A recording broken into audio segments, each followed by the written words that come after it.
চীন ও মালয়েশিয়ার সফর নিয়ে প্রধানমন্ত্রী তারেক রহমানকে ধন্যবাদ জানিয়ে সর্বসম্মত প্রস্তাব গৃহীত হয়েছে জাতীয় সংসদে।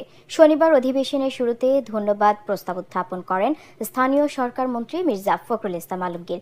এ সময় তিনি বলেন, প্রধানমন্ত্রীর এই সফরে মালয়েশিয়া ও চীনের সাথে সম্পর্ক আরও দৃঢ় হয়েছে। সফরে মালয়েশিয়া ও চীনের সাথে অবকাঠামো ও বাণিজ্যিক উন্নয়নে আলোচনা হয়েছে বলে জানান অর্থমন্ত্রী আমির খসরু মাহমুদ চৌধুরী।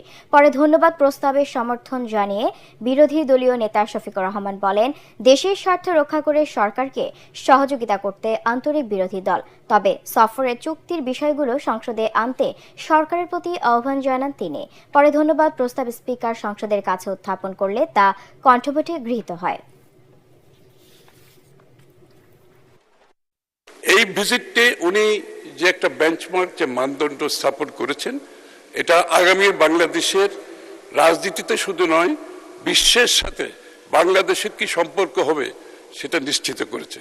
কারো সাথে আমাদের চুক্তি যাই হোক, সেটা হবে মিউচুয়াল ইন্টারেস্টের ভিত্তিতে। আমরা কাউকে ক্ষতিগ্রস্ত করতে চাই না, কিন্তু আমরাও ক্ষতিগ্রস্ত হতে চাই না।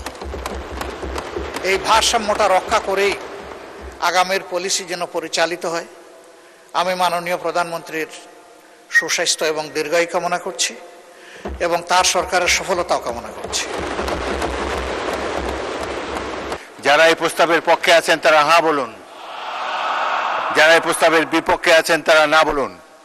আমার মনে হয় হ্যাঁ জয়যুক্ত হয়েছে, হ্যাঁ জয়যুক্ত হয়েছে, হ্যাঁ জয়যুক্ত হয়েছে। অতএব প্রস্তাবটি এই মহান সংসদ কর্তৃক সর্বসম্মতিক্রমে গৃহীত হলো।